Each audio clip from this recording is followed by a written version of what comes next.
이제 계속해서 출애굽기 말씀 함께 읽겠습니다. 저희가 지난주에는 그 출애굽기 13장을 함께 읽으면서 하나님께서 이스라엘 백성들을 이제 출애굽을 시키심과 동시에 이제 두 가지 규례를 주신 것을 저희가 한번 봤었습니다. 첫 번째는 무교절, 유월절이 지난 바로 그 뒤에 일주일 동안 누룩이 없는 빵을 먹는 것, 그 첫 번째 규례를 주셨고, 그리고 두 번째는 장자를 봉헌하는 규례를 주셨습니다. 그러니까 모든 장자는 하나님의 은혜로 마지막 재앙, 10번째 죽음의 재앙에서 넘어갈 수 있었기 때문에 그 이후에 처음 나온 것은 이스라엘 백성의 것이 아니라 하나님의 것이었습니다. 그렇기 때문에 그에 대한 마땅한 이제 대속이 필요했었기 때문에 이제 장자를 이제 봉헌하는 규례를 주신 것을 저희가 생각할 수 있었고, 그렇게 13장에서 두 가지 규례를 다룬 뒤에 광야로 이제 이동을 하는 것을 저희가 보았습니다. 오늘 읽은 14장은 이제 13장에 이어서 이야기가 바로 진행이 되고 그 유명한 이스라엘 백성이 홍해를 건너는 사건을 다루게 되는데, 먼저 이제 1절하고 2절을 다시 한번 보겠습니다. 여호와께서 모세에게 말씀하여 이르시되 이스라엘 자손에게 명령하여 돌이켜 바다와 믹돌 사이에 비아이롯 앞 곧 바알스본 맞은편 바닷가에 장막을 치게 하라. 일단 이곳에서 우리가 함께 생각해 봐야 하는 것은 현재 이스라엘 백성의 위치입니다. 우리가 이제 13장으로부터 아는 것은 이스라엘 백성이 예를 들어서 여기가 애굽이라고 쳤을 때 출애굽을 하고 이 목적지는 여기 가나안 땅이라는 목적지인데, 하나님께서는 원래는 가장 빠른 길이 애굽에서 해안가를 통해서 바로 이제 블레셋을 건너서 바로 가나안으로 가는 길이 가장 빠른 길입니다.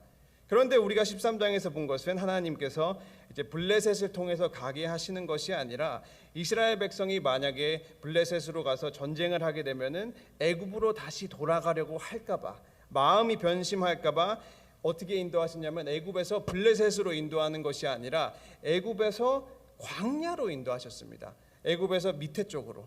그러니까 다시 한번 정리를 하면은 애굽에서 해안가를 질러서 가는 것이 아니라 애굽에서 아래로 내려가서 숫곳이라는 것에 머물다가 거기서 조금 더 내려가서 광야의 끝, 그러니까 바다와 만나는 에담 지역에 이제 장막을 치고 있었습니다.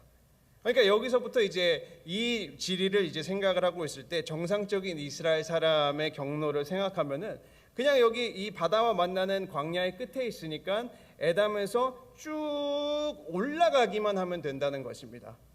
원래 그냥 이렇게 하나님께서 아래로 가셨다가 아래에서 위로.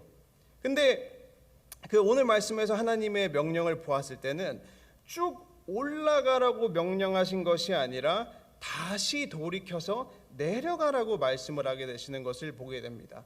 그러니까 장소의 이름이 이렇게 막 이상한 이름들이 많이 나와가지고 우리가 헷갈릴 수도 있는데, 아주 간단하게 설명을 하면은 이 장소에서 그냥 북쪽으로 올라가서 가나안 땅으로 가기만 하면 되는데, 하나님께서는 지금 다시 남쪽으로 돌아가라고 명령을 하시게 되는 것이 1절하고 2절입니다. 그리고 그 돌아가라는 자체의 그 단어도 굉장히 긴박하고 굉장히 급작스럽게 방향을 바꾸는 것을 뜻합니다. 그러니까 지금 이 출애굽에 이어서 하나님께서 이스라엘 백성을 인도를 하실 때 일반적인 사람이 생각하는 상식, 여기 애굽에서 가장 빠른 길로 가고 그리고 이렇게 해서 올라가면 되는데, 사람의 상식과는 다른 방법으로 지금 계속해서 이스라엘 백성들을 인도하시는 것을 보게 됩니다. 그런데 여기에서 우리가 그 이스라엘 백성이 이동하는 경로를 바로의 관점에서 보는 것이 굉장히 도움이 됩니다. 왜냐하면 우리가 이 이스라엘 백성의 출애굽 과정을 바로의 관점으로 보았을 때 이스라엘 사람이 분명히 이제 바로가 허락을 해서 애굽을 나왔는데 다른 나라로, 그러니까 굉장히 만들어져 있는 가장 빠른 길을 통해서 가는 것이 아니라 아무것도 없는 광야로 가는 거예요. 그러다가 갑자기 그냥 거기에서 이제 북쪽으로 올라가면 되는데 급하게 다시 남쪽으로 가는 거예요. 그러니까 바로의 입장으로 봤을 때 이 이스라엘 백성들은 어떻습니까? 지금 갈팡질팡하고 광야에서 마치 헤매는 것처럼 보이는 것입니다. 광야로 갔다가 올라갔다가 내려갔다가. 그러니까 바로가 생각했을 때 10가지 재앙이 애굽에 나타났을 때는 이 하나님이란 여호와 하나님이라는 분은 이스라엘 백성과 함께 하셨다고 이제 생각을 했는데, 갑자기 자신의 어떤 바로의 관점으로 보았을 때 이스라엘 백성이 이상한 행동을 하니까 드디어 하나님께서 이스라엘 민족을 떠나셨구나라는 착각을 하게 되는 것입니다. 그렇기 때문에 이제 3절을 보니까 3절을 보면 바로가 이스라엘 자손에 대하여 말하기를 그들이 그 땅에서 멀리 떠나 광야에 갇힌 바 되었다 하리라. 그러니까 이스라엘 백성들에게서 하나님이 떠나서 광야에서 이 사람들이 갇힌 꼴이 되었구나. 그렇기 때문에 이제 5절하고 6절로 넘어갔을 때 바로는 이러한 결정을 내리게 됩니다. 그 백성이 도망한 사실이 애굽 왕에게 알려지매 바로와 그의 신하들이 그 백성에 대하여 마음이 변하여 이르되 우리가 어찌 이같이 하여 이스라엘을 우리의 섬김에서 놓아 보내었는가 하고 바로가 곧 그의 병거를 갖추고 그의 백성을 데리고 갈세. 그러니까 자신의 마음을 바꿔서 바로는 지금 자신의 마음을 또 한 번 바꿔서 이스라엘 백성을 잡고 또 이스라엘 백성을 다시 한번 노예로 삼으려고 하는 모습을 보게 되는 것입니다. 그런데 여기에서 굉장히 중요한 것은 바로는 분명히 얼마 전까지만 해도 자신의 6월절 밤에 그 애굽의 10번째 재앙이 지나갔을 때 자신의 장자를 잃었습니다. 자신의 장자를 잃고 그리고 그 전에도 엄청나게 많은 10가지의 재앙을 통해서 하나님을 분명히 알고 하나님의 능력을 분명히 체험했습니다. 얼마나 하나님을 아냐면 마지막에는 하나님을 인정했을 뿐만이 아니라 모세와 아론에게 출애굽을 허락하면서 나를 좀 축복해달라는 간구까지 했었습니다. 그러니까 바로는 하나님을 알았을 뿐만이 아니라 하나님께서 택하신 이스라엘 백성을 노예로 삼은 대가를 충분히 치렀는데도 불구하고 시간이 얼마 지나지 않아서 하나님에 대한 것을 다 잊어버리고 다시 이스라엘 백성을 잡으려 한 것입니다. 결국에는 바로 자신의 교만함과 자신의 악함과 그리고 이스라엘 백성을 다시 노예로 삼음으로써 얻는 유익에 대한 욕심으로 인해서 하나님을 잊어버렸습니다. 그러나 여기에서 더 안타까운 사실은 하나님을 잊어버린 것은 바로뿐만이 아닙니다. 오늘 본문을 보게 되면은 이스라엘 백성도 마찬가지로 하나님을 잊어버렸습니다. 이스라엘 백성들도 마찬가지로 출애굽 과정을 통해서 하나님의 능력을 체험하고 하나님께서 이스라엘 백성들을 위한 특별한 은혜와 구별해 주시는 사랑을 체험했습니다. 출애굽 처음에는 어찌나 하나님의 그 은혜에 대한 감사와 감격이 충만했는지 8절에는 이렇게 나와 있습니다. 이스라엘 자손이 담대히 나갔습니다. 이 담대히라는 단어는 사실 손을 높이 들면서 나갔다는 것입니다. 그러니까 하나님께서 주신 이스라엘 백성에게 주신 은혜에 관해서 손을 높이 들고 하나님께 영광을 돌리고 손을 높이 들고 하나님께 찬양을 하고 경배를 드리면서 나왔다는 것인데 바로가 자신들을 쫓고 있다는 사실을 알았을 때 그때에는 상황이 어떻게 변합니까? 그게 9절하고 10절에서 나와 있습니다. 애굽 사람들과 바로의 말들 병거들과 그 마병과 그 군대가 그들의 뒤를 따라 바알스본 맞은편 비아이롯 곁 해변 그들이 장막 친 데에 미치니라. 바로가 가까이 올 때에 이스라엘 자손이 눈을 들어본즉 애굽 사람들이 자기들 뒤에 이른지라. 이스라엘 자손이 심히 두려워하여 여호와께 부르짖고. 바로가 군대를 거닐고 처음에는 분명히 두 손을 높이 들고 하나님 찬양합니다, 하나님 구원을 이루신 하나님 감사합니다 하고 담대히 나갔는데 바로가 군대를 거닐고 병거를 데리고 이스라엘 민족이 있었던 진영에 도착을 하는 순간 태도가 싹 바뀝니다. 패닉에 빠진 것입니다. 바로가 우리를 죽이려 왔구나. 하나님은 우리를 죽이시려고 막다른 길로 인도하셨구나. 처음에 있었던 담대한 마음과 하나님을 믿는 믿음은 환경이 바뀌니까 자신들이 생각했을 때 좋지 않은 환경으로 변하니까 믿음은 다 사라지고 두려움과 하나님께 부르짖는 소리만 가득했다는 것입니다. 그리고 여기에서 부르짖은 것은 이스라엘 백성이 하나님께 기도와 간구로 하나님께 도움을 구한 것이 아니라 두려움에 휩쓸려서 살려달라고 소란을 일으킨 것입니다.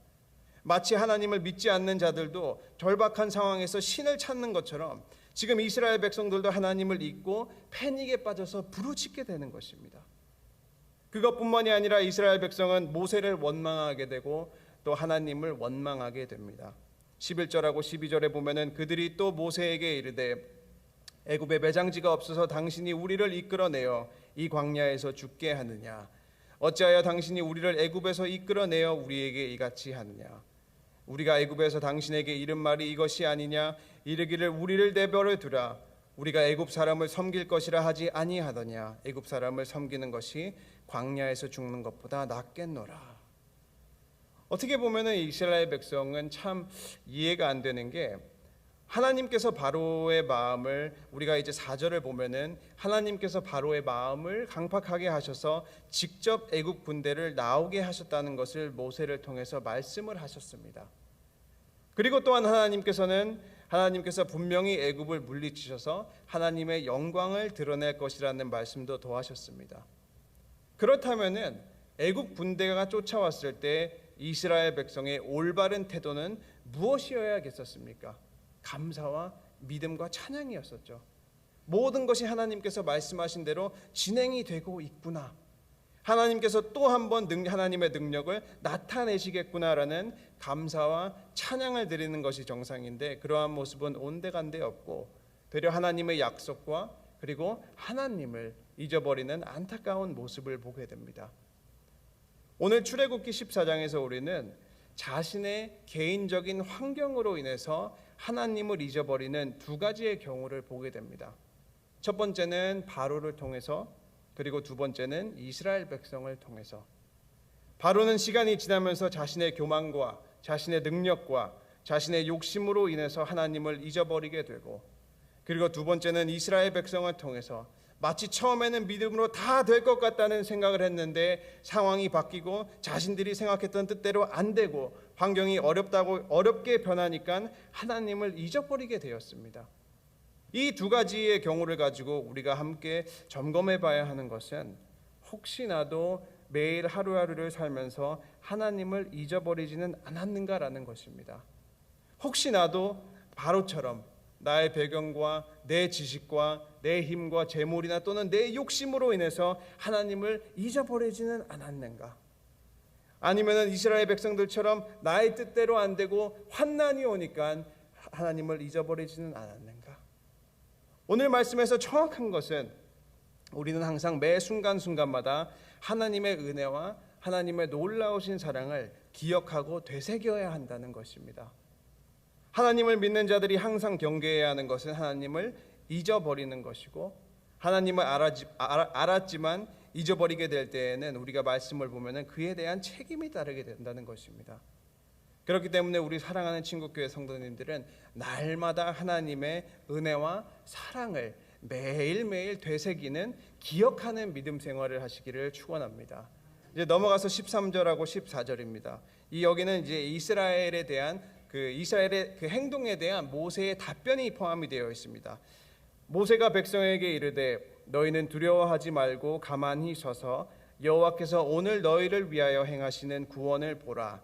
너희가 오늘 본 애굽 사람을 영원히 다시 보지 아니하리라.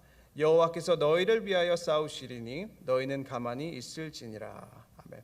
바로와 이스라엘은 하나님을 잊었지만 모세는 하나님을 기억하고 있었습니다. 그렇기 때문에 담대하게 이스라엘 백성들에게 너희는 가만히 서서 여호와께서 너희를 위해서 싸우시는 것을 보라라는 어떤 믿음의 선포를 하게 되는 것입니다. 여기에서 가만히 서서라는 원어는 깊이 생각하다 또는 되새기다라는 뜻을 가지고 있는 단어입니다. 지금 이스라엘 백성이 어쩔 줄 몰라 하고 하나님을 잊어버리고 패닉 상태에 있으니까 하나님께서는 되려 이스라엘 백성들에게 wait and remember, 가만히 서서 내가 너희를 위하여 행하는 구원을 생각하여 보라, 하나님을 자신을 기억하라는 도전의 말씀을 하시는 것입니다. 하나님을 잊지 않은 모세는 하나님께서 우리를 위하여 이스라엘 백성을 위하여 싸우신다는 것을 말했고, 하나님께서 이스라엘 백성들에게 원하시는 것은 두려워하는 것이 아니고 하나님을 원망하는 것이 아니라 하나님을 기억하고 하나님을 믿는 믿음을 요구하신 것입니다. 이 모세의 담대한 어떤 이스라엘 백성을 향한 도전은 하나님께서 애굽에게 행하신 10가지 재앙과, 그리고 밤에는 불기둥으로 인도하시고 또 낮에는 구름기둥으로 이스라엘을 인도하시는 하나님의 은혜를 근거한 것이고, 또 가장 중요했던 것은 하나님의 말씀에 근거해서 모세는 이스라엘 백성들에게 하나님의 능력을 보고 기억하라라는 선포를 했던 것입니다. 아까 말씀드린 것처럼 하나님께서는 모세에게 이 사건이 있기 전에 모든 것을 말씀해 주셨고, 왜 이러한 일이 어떠한 목적으로 일어날 것인지도 말씀해 주셨습니다. 이 절망적인 사건을 통해서 하나님께서 영광을 받으실 것이고 애굽인들이 여호와 하나님을 알게 될 것이고, 결국에 이 상황은 출애굽이 애굽에서 나와서 끝난 게 아니라 이 상황은 출애굽 과정에서 나타난 사건의 절정이라는 것을 하나님께서 모세에게 미리 말씀하셨다는 것입니다. 이 역경은 하나님의 영광이 나타나는 도구로 사용이 된다는 것입니다. 그러면 또 잠시 이것을 가지고 또 생각해 볼 수 있는 것은, 우리가 이제 신앙생활을 하면서 하루하루를 살다가 환경이 생각지도 못한 방향으로 변하기도 하고 우리가 쉽게 이해할 수 없는 힘든 상황이 오기도 합니다. 그런데 이 상황에서 대부분의 많은 성도님들은 그 가운데 하나님께서 우리에게 원하시는 것과 이 바뀌는 환경을 통해서 이루시는 하나님의 계획을 알고 그것을 이제 믿음으로 답하는 것이 아니라, 우리도 마찬가지로 하나님을 잊어버리고 어떻게 해서든지 일단은 좋지 않은 환경으로부터 벗어나려고 한다는 것입니다. 이스라엘 백성도 그러지 않았습니까? 애굽인들이 찾아오고 생명의 위협을 받은 고통이 생기니까 그 가운데서 이루시려고 하시는 하나님의 계획을 믿고 그 계획을 따르는 것이 아니라 최대한 빨리 고통에서부터 벗어나려고 부르짖는 모습을 보게 되는 것입니다. 물론 제가 전에 한번 말씀드린 것처럼 예수님께서도 이 땅에 계시면서 우리의 영혼 구원뿐만이 아니라 병이나 환경으로 인해서 오는 힘듦과 고통으로부터도 구원을 이루셨습니다. 그러나 우리가 본문을 가지고 확실히 생각해 봐야 하는 것은, 결국에 하나님께서는 이스라엘 백성의 일시적인 고통과 절망을 통해서 바로를 심판하시는 도구로 사용을 하시고, 이 일시적인 절망과 고통을 통해서 이스라엘 백성이 다시 한번 하나님을 생각하고 다시 한번 하나님을 기억하기 위해서 결국에는 필요했다는 것입니다. 선하신 하나님께서 계획하신 일이고 그것을 통해서 하나님의 뜻과 목적을 이루시는 플랜을 가지고 예정하셨기 때문에 결국에는 그 상황 자체도 선한 일이었다는 것입니다. 어찌하여 선하신 하나님께서 우리에게 악을 주시겠습니까? 그러나 하나님의 큰 계획 안에서 믿는 자들을 테스트하기도 하시고 단련하신다는 것입니다. 이러할 때 우리는 믿음으로써 가만히 서서 하나님께서 우리의 삶에 이루시는 구원을 보기만 하면 된다는 것입니다. 다시 말씀으로 돌아가면은 모세는 하나님을 잊지 않았습니다. 그리고 이 하나님께서는 모세의 그 담대함을 16절에서 18절을 통해서 다시 한번 확인시켜 주시는 것입니다. 16절에서 18절. 지팡이를 들고 손을 바다 위로 내밀어 그것이 갈라지게 하라. 이스라엘 자손이 바다 가운데서 마른 땅으로 행하리라. 내가 애굽 사람들의 마음을 완악하게 할 것인즉 그들이 그 뒤를 따라 들어갈 것이라. 내가 바로와 그의 모든 군대와 그의 병거와 마병으로 말미암아 영광을 얻으리니 내가 바로와 그의 병거와 마병으로 말미암아 영광을 얻을 때에야 애굽 사람들이 나를 여호와인 줄 알리라 하시더니, 여기서는 다시 한번 더 구체적으로 하나님께서 어떻게 영광을 얻을 것인지 말씀을 하시게 됩니다. 이스라엘 자손들은 홍해를 건너고 바다 가운데서 마른 땅으로 넘어갈 것이고, 또 애굽인들은 이스라엘 민족을 따라 들어가다가 이제 멸망함으로써 오직 하나님께서만 참 하나님이시라는 것이 증명이 된다는 것을 그 하나님을 기억했던 모세에게 다시 한번 컨펌을 시켜주시게 됩니다. 그리고 넘어가서 이제 하나님께서 말씀하신 이루시게 되는 구원의 역사, 우리가 잘 아는 이스라엘 백성이 홍해를 건너가는 장면을 보게 됩니다. 먼저 이제 19절하고 20절을 이제 생각해 보면은 하나님께서 모세에게 말씀을 끝내시고 난 뒤에 이스라엘 진을 이제 앞에서 인도하던 천사가 진을 뒤로 옮기고, 천사가 이동하자 진 앞에 있던 구름 기둥도 함께 뒤로 가서 애굽인들과 이스라엘 민족을 이제 구분을 시켰습니다. 그리고 이스라엘 서로 나누어서 서로 가까이 할 수 없도록 하나님께서 하셨습니다. 그리고 넘어가서 21절에는 모세가 바다 위로 손을 내밀매 여호와께서 큰 동풍이 밤새도록 바닷물을 물러가게 하시니 물이 갈라져 바다가 마른 땅이 된지라. 그러니까 모세가 바다 위로 손을 내밀었을 때 하나님께서는 강한 동풍을 불게 하심으로써 바닷물이 물러가게 하셨다는 것입니다. 큰 동풍이 불었을 때 바다 한가운데 마른 땅이 드러나고, 그리고 그 사이로 이스라엘 백성이 애굽인들을 피해서 이제 갈 수 있는 길이 생겼습니다. 근데 여기에서 21절에서 우리가 하나님의 섬세하신 어떻게 보면 은혜와 사랑에 대한 것을 볼 수 있는 것이 이스라엘 백성들이 걸은 땅이 젖은 땅이 아니라 마른 땅이었다는 것입니다. 한 번쯤은 우리가 다 바다에 가보셨을 테니까 아실 텐데 파도가 한번 밀려왔던 땅은 항상 젖어 있습니다. 그리고 우리가 물가 근처에만 가도 바닥이 질퍽이기도 하고 진흙투성이입니다. 이스라엘 백성들이 건넌 홍해도 당연히 물에 잠겨져 있었기 때문에 축축하고 젖어 있어야 하는 것이 당연하지만 21절하고 22절에서는 마른 땅 그리고 육지, 이 단어들은 둘 다 물기가 전혀 없는 광야같이 마른 땅을 의미하고 있습니다. 그러니까 한편으로는 하나님께서 동풍으로 홍해를 쫙 가르시면서 하나님의 강함과 하나님의 능력이 이제 강조되는 모습, 그 동시에 이스라엘 백성들이 걷는 땅이 마른 땅이 된 것을 통해서 하나님께서 이스라엘 백성을 위해서 베푸시는 섬세한 사랑과 섬세한 은혜까지 우리가 함께 볼 수 있는 것입니다. 마른 땅이기 때문에 어린아이들과 그리고 연로한 사람들 그리고 짐승들이 잘 건널 수 있도록 하나님께서 가장 세밀하신 부분까지 신경을 써주시고 은혜를 베풀어 주시는 모습을 우리가 함께 보게 되는 것입니다. 넘어가서 23절입니다. 애굽 사람들과 바로의 말들 병거들과 그 마병들이 다 그들의 뒤를 추격하여 바다 가운데로 들어오는지라. 그러니까 이스라엘 백성들이 홍해를 건너갈 때 애굽 사람들도 그 뒤를 쫓아서 바다 한 가운데로 함께 들어왔습니다.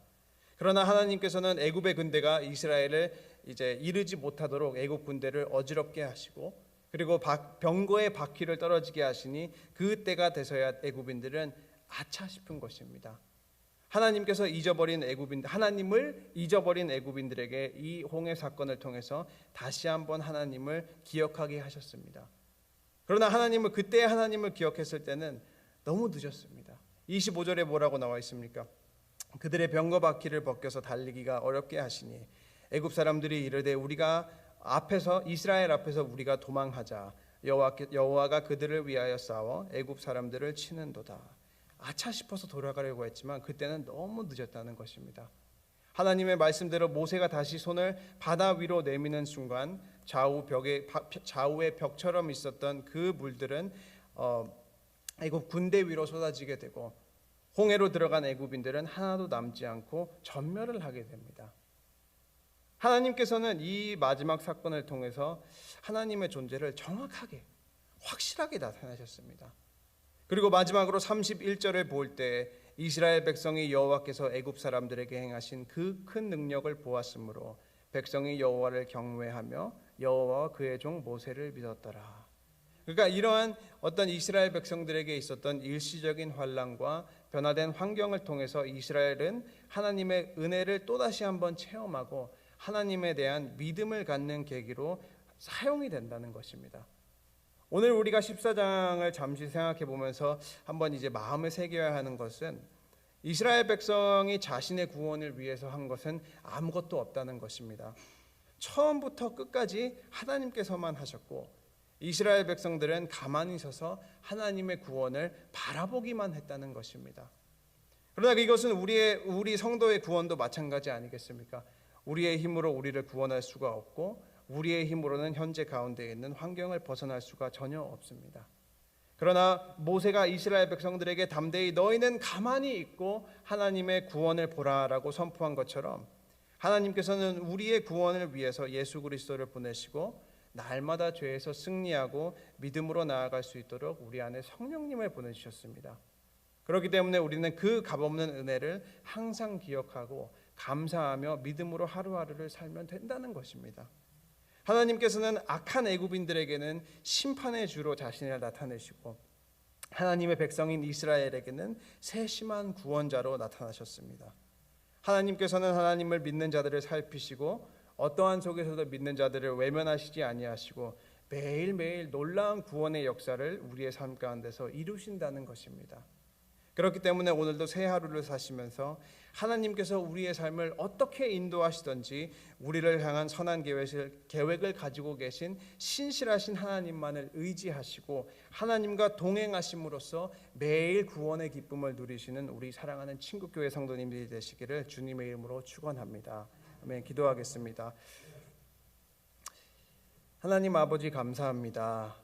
주님, 오늘 귀한 말씀을 통해서 다시 한번 다짐하는 것은 삶의 매 순간순간마다 우리가 어떠한 상황 가운데 있든지 하나님의 사랑과 놀라우신 하나님의 은혜를 기억하고 매일 되새기기를 원합니다.